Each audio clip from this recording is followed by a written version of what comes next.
స్తోత్రం స్తోత్రం స్తోత్రం స్తోత్రం స్తోత్రం స్తోత్రం స్తుతి స్తుతి స్తుతి స్తుతి స్తుతి స్తుతి.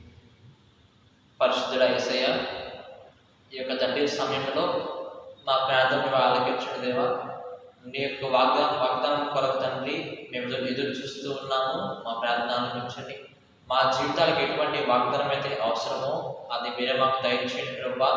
తండ్రి, నువ్వు ఒక్కడవే గొప్ప దేవుడు, నీకు అన్నీ కూడా సాధ్యమే తండ్రి. అసాధ్యం అంటూ ఏది కూడా లేదు ప్రభా. కాబట్టి మా జీవితాలు నీ యొక్క పాదాల చేత మేము పెడుతూ ఉన్నాం. నీ యొక్క పాదాల చేత మేము వచ్చి ఉన్నాం. మమ్మల్ని జ్ఞాపకం చేసుకోవాలైనా. ఎక్కడ తండ్రి ఇద్దరు ముగ్గురు నా నామం పేట కూడుకొని ఉంటారో వారి మధ్య నేటాను సెలవించిన దేవా, నీకే స్తోత్రా తండ్రి. మీరే తండ్రి మా యొక్క హృదయం పరీక్షించి వాడుగా ఉంటున్నాం. మేము మాకు సహాయం చేయండి. ఈ రోజున నీ సహాయం మాకు కావాలి తండ్రి. యేసు నామం బట్టి మిక్కిలి వినయంతో ప్రార్థించి అడిగి వేడుకొచ్చున్నాం పరమ తండ్రి, ఆమేన్. దేవుని యొక్క వాగ్దానం మనం చూస్తే కనుక అపోస్తుల కార్యముల గ్రంథం మనం తీస్తే పౌలు గారు రాసినటువంటి అపోస్తుల కార్యములు 26వ అధ్యాయం మనం తీస్తే 26వ అధ్యాయము మరి 16వ వచనం మనం చూస్తే 26వ అధ్యాయము 16వ వచనము మనం చదువుకున్నట్లయితే, నీవు నన్ను చూచి ఉన్న సంగతిని గురించి, నేను నీకు కనబడబోవు సంగతులని గురించి నేను పరిచారకునిగాను సాక్షిగాను నియమించుటకై కనబడి ఉన్నాను. నీవు లేచి పాదములు మోపి నిలువుమో, నేను ఈ ప్రజల వలనను అన్యజనులందరి వలనను హాని కలగకుండా నిన్ను కాపాడేదాము. మనం చూస్తే అపోస్తులైనటువంటి పౌలు గారికి దేవుడు ఒక వాగ్దానం చేస్తున్నాడు. ఒక మరి వాగ్దానం అనేది అతనికి ఇస్తున్నాడు. ఏంటంటే కనుక, నీ పాదములు మోపి నిలువము, నేను ఈ ప్రజల వలన అన్యజనులందరినూ ఎటువంటి హాని కలగకుండా నేను కాపాడుతా అంటూ ఉన్నాడు. ఈ యొక్క వాగ్దానం దేవుడు మనతో చేస్తే ఎంత మంచిగా ఉంటుంది మన జీవితము. ఈ వాగ్దానం కనుక మన జీవితంలో దేవుడు చెప్తే కనుక మనకు ఎటువంటి సమస్యలు ఏవైనా వస్తాయా? అయితే దేవుడి మాటలు చెప్పాడు పౌలు గారు. కొంచెం క్రింద వర్షాన్ని మనం చదువుకున్నట్లయితే కనుక, వారు చీకటిలో నుండి వెలుగులోనికి, సాతాను అధికారం నుండి దేవుని వైపునకును తిరిగి నా యందు విశ్వాసము చేత పాప క్షమాపణను పరిశుద్ధపరచబడిన వారిలో స్వాస్థ్యము పొందినట్లు వారి కన్నులు తెరచుటకై నేను నిన్ను నా యొద్దకు పంపెదను. ఏమంటాడు? నేను నిన్ను వారి యొద్దకు పంపుతున్నాను. అంటే ఒక ప్రవక్తలాగా, ఒక భక్తుడిలాగా దేవుడు పౌలు గారిని మార్చుకున్నాడు. దేవుడు ఎన్నో హింసలు చేశాడు, ఎంతోమందిని చంపాడు, ఎంతోమందిని హింసించాడు, హత్యలు చేశాడు. దేవుడు నమ్ముకున్న వాళ్ళని గిట్టదు మనిషికి. కానీ దేవుడే స్వయంగా యేసుక్రీస్తు ప్రభు వారే కనబడేసేసి ఇతనితో చెప్తూ ఉన్నాడు, నేను నిన్ను వాడుకోబోతూ ఉన్నాను ఒక సాక్షిగా, అందరిలో ఒక సాక్షిగా. సాతాను యొక్క శోధనలో పడిపోయిన వాళ్ళు ఉన్నారు ప్రాంతంలో, వాళ్ళందరికీ కూడా ఒక సాక్షిలాగా నిన్ను వాడుకొని పోతూ ఉన్నాను. కాబట్టి వారి దగ్గర నుంచి ఎటువంటి హాని కూడా నీకు కలగకుండా నేను చేస్తాను.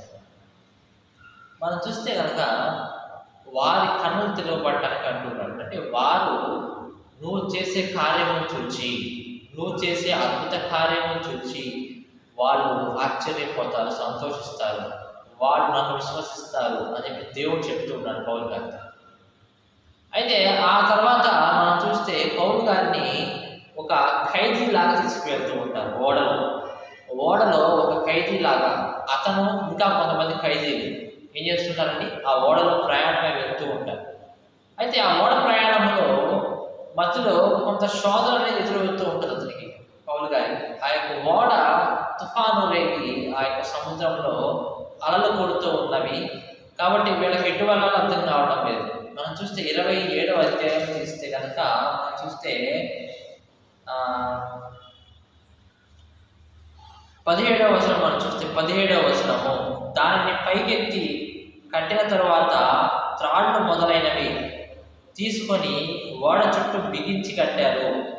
మరియు స్ఫూర్తిసను ఇసుక తిప్ప మీద పడునేమో అని భయపడి ఓడ చేపలు తిప్పివేసి కొట్టుకొని పోయి మిక్కిలి పెద్ద గాలి కొట్టుచున్నందున మరునాడు సరుకులు పారవేశారంట. ఎంత ఘోరమో చూడండి. మనం చూస్తే ఆహారము సరుకులు పారవేశారంట. మరి 3 దినముల ముందు తమ చేతులారా ఓడ సామాగ్రి పడవేశారంట. అంటే మనం చూస్తే అంత తీవ్రత తుఫాను ఉంటూ ఉన్నది. వీళ్ళు ఒక ప్రాంతానికి ఎలా ఉన్నాం, అదేం ప్రాంతం అంటే కనుక అది ఒస్రా అనేటువంటి ప్రాంతము. మనం చూస్తే క్రేతు అనేటటువంటి ప్రాంతం మీదకి వాళ్ళు వెళ్తున్నట్లుగా మనం చూస్తూ ఉన్నాం.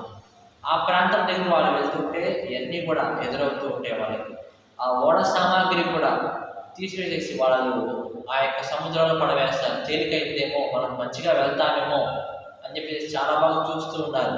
ఆ ఓడ నుండి ఖైదీలు, అతని శతాధిపతి మనం చూస్తే చెప్పిన మాట వినలేదు. అంటే ఎవరు చెప్పిన మాట? 11వ వచనం మనం చూస్తే కనుక 11వ వచనం చూస్తే, అయినను శతాధిపతి పౌలు చెప్పినది నమ్మక నావికుడును ఓడ యజమానులను చెప్పినదే నమ్మాడట. ఏమంటే నావికుడు ఓడ యజమానుడు చెప్పిందే నమ్మాడు, కానీ ఈ పౌలు గారు చెప్పిన మాటలు అసలు నమ్మట్లేదు శతాధిపతి. అయితే మనం చూస్తే ఇంకా ఎక్కువైపోతుంది. మరి వాళ్ళ ప్లాన్ ప్రకారం వాళ్ళు వెళ్తున్నారు కాబట్టి ఏమైపోతుంది, ఇంకా తుఫాను వెళ్తూ ఉన్నది. వాళ్ళందరూ కూడా ఆ ఓడ సామాగ్రి, తినుబండారాలు లేదా కూరగాయలు ఏమైనా ఉంటే కనుక మొత్తం కూడా ఓడలో ఆ యొక్క సముద్రంలో పడవేశారంట. అప్పుడు ప్రార్థన చేస్తారు పౌలు గారు. ప్రార్థన చేసిన తర్వాత దేవుని యొక్క దూత అతనితో మాట్లాడుతూ ఉంటారు. పౌలు గారు వచ్చి మాట్లాడింది. ఏమంటాడు పౌలు గారు?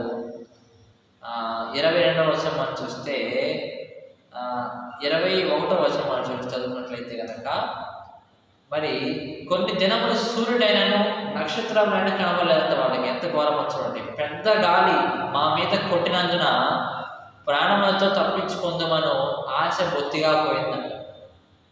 అంటే ఓడలో ఉండే వాళ్ళందరూ కూడా ఏమైపోయిందంట, మనం ప్రాణాలతో బయటపడతామో అన్నటువంటి ఆ యొక్క ఆశ వాళ్ళు కోల్పోయారంట.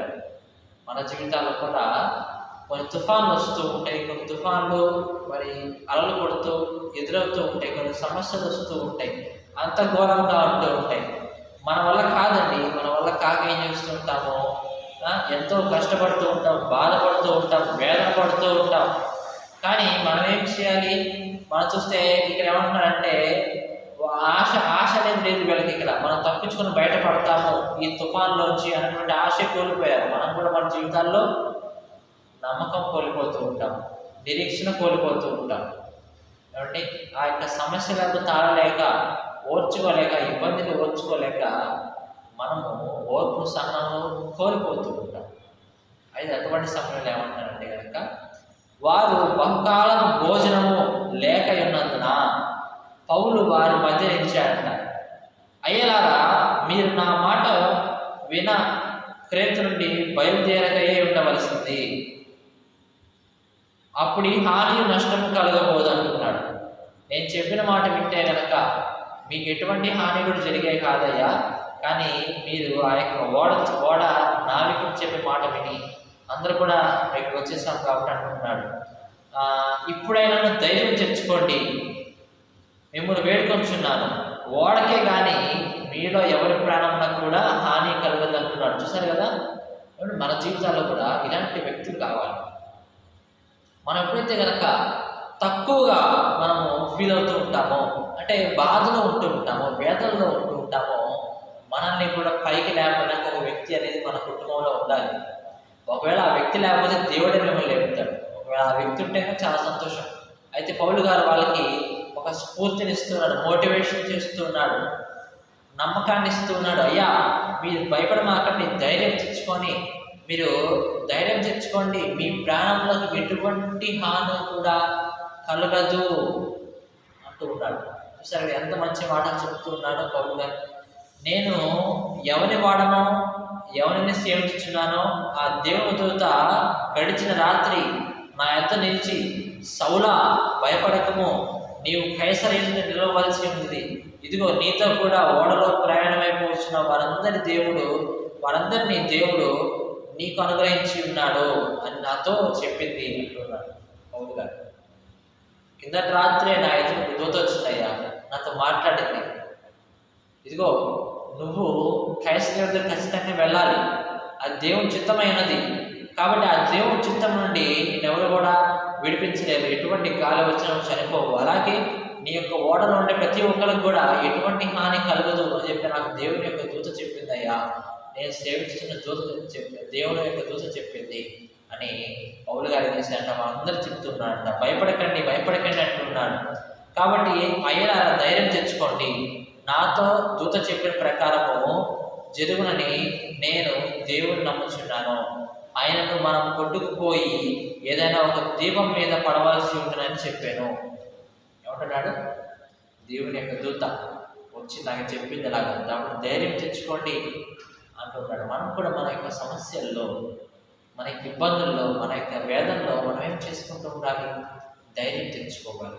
ధైర్యం తెచ్చుకొని ఒక అడుగు దేవుడికి వేసి ప్రార్థన చేయాలి. ప్రభా, ఈ సమస్య తుఫాన్ లాంటిది వస్తూ ఉంది నాయనా, నువ్వు తండ్రి ఎటువంటి హాని కలగకుండా చేయండి ప్రభా, అన్ని జన్ల వల్ల ఎటువంటి హాని కలగకుండా చేయి ప్రభా అని మనం ఎప్పుడైతే ప్రార్థన చేస్తూ ఉంటామో ఆయన మనకి తోడుగా ఉండేవాడుగా ఉంటూ ఉన్నాడని చెప్పి దేవుడి యొక్క వాగ్దానం ద్వారా సెలవిస్తూ ఉన్నాడు.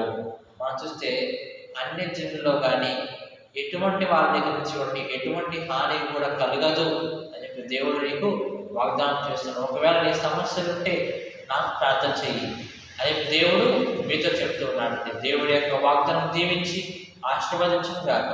ఆమె ప్రార్థన చేసుకుందాం.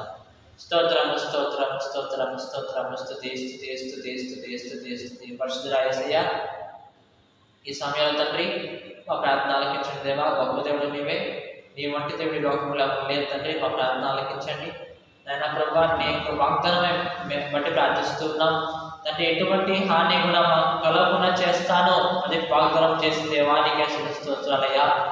నిజంగా నాయన మా జీవితాల్లో కూడా తుఫాను వంటి సమస్యలు వస్తూ ఉన్నాయి, అంత గొప్పగా సమస్యలు వస్తూ ఉన్నాయి ప్రభా. నీకేమేమి మొదలు పెడుతూ ఉన్నాం, మా సమస్యలు తీర్చి వాడవనివే.